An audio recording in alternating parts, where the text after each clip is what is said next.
In 1985, Coca-Cola, the most iconic drink in the world, decided to change its formula after 99 years. And the result? Total outrage. People hoarded old cans.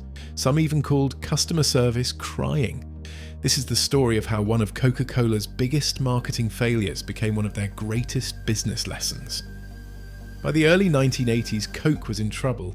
They still had the top spot, but Pepsi was catching up. See, Pepsi had something called the Pepsi Challenge. Take the Pepsi Challenge and let your taste decide. They set up tables in malls across America, poured 2 unmarked cups, one Coke, one Pepsi, and asked random people which they preferred. And to Coke's horror, most people chose Pepsi. It was sweeter, smoother, and just tasted younger. That one simple marketing stunt changed everything, and Pepsi became the cool drink, with celebrities like Michael Jackson, Madonna, and Lionel Richie in their ads. Coke suddenly looked old-fashioned, like something your grandpa drank.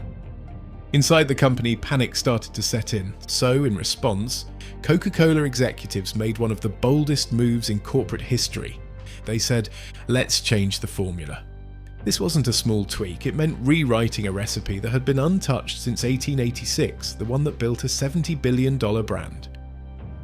Over 2 years, they spent $4 million, that's around $12 million today, testing the new formula with 200,000 people. And those tests looked promising. People said they liked it. It was smoother, sweeter, less fizzy, but more like Pepsi. So in April 1985, Coca-Cola stopped making its legendary formula. They replaced it completely with something new called New Coke. On April 23, 1985, New Coke hit the shelves. And at first it looked like a success story and people bought it. Taste tests were positive. The stock price rose. Coca-Cola executives celebrated, toasted champagne, and even got bonuses. They thought they'd just saved the company. But then everything flipped. The moment loyal Coke drinkers realized their Coke was gone forever, they lost it. Coca-Cola's phone lines jammed with 8,000 angry calls per day. Over 400,000 letters flooded the company's headquarters. Protest groups formed across the country. One was literally called the Old Cola Drinkers of America. Supermarkets ran out of the old formula. People started hoarding old cans and bottles. Some even sold for hundreds of dollars on the black market. There were stories of people driving hundreds of miles just to find the real Coke. And one man was even reported to have filled his garage with cases like he was prepping for the end of the world. It wasn't just disappointment, it was betrayal. The outrage wasn't really about taste, it was about identity. Coca-Cola wasn't just a drink, it was a symbol. For almost a century, Coke had been woven into American culture. World War II soldiers drank it overseas. Santa Claus held it in Christmas ads.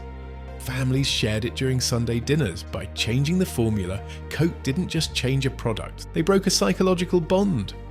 Later marketing researchers would call this brand attachment theory.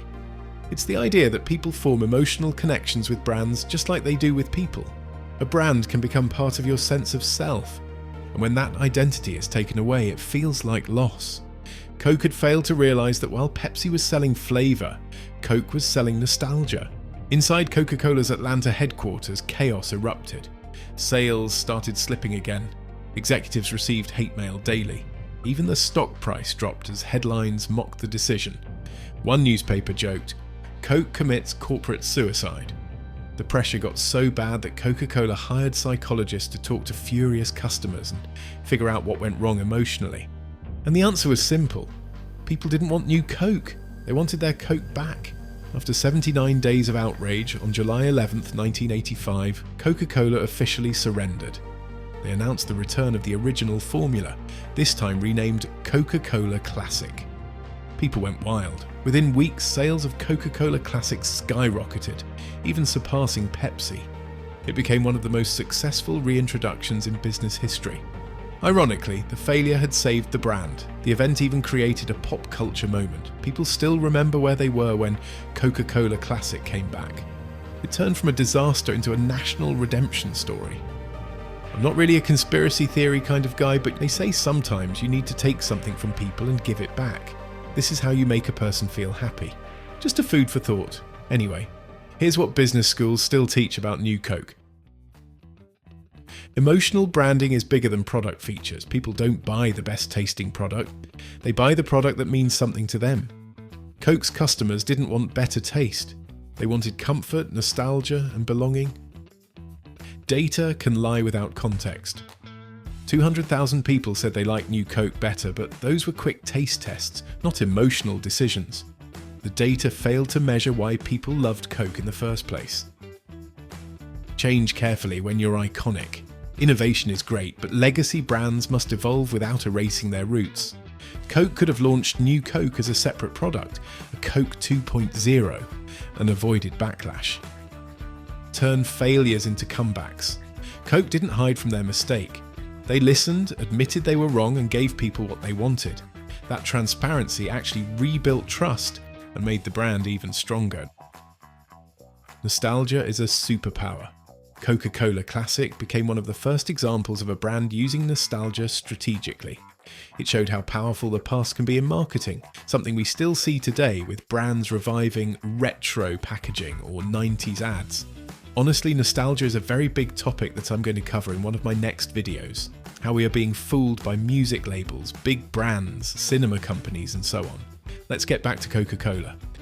Today, New Coke is remembered as one of the biggest marketing blunders ever, but also one of the smartest accidental comebacks in business history. Even decades later, Coca-Cola occasionally brings New Coke back for limited runs, just as a fun callback to that wild moment in the 80s. In fact, in 2019 they re-released it as a tie-in for Stranger Things Season 3, a show set in 1985. It sold out in hours, so in a strange way, New Coke wasn't a total failure. It became a legend, a reminder of how even mistakes can build legacy. So next time you're working on a product or building a brand, remember this: people don't fall in love with what you sell. They fall in love with how it makes them feel, and sometimes the worst mistake you can make is forgetting why they loved you in the first place.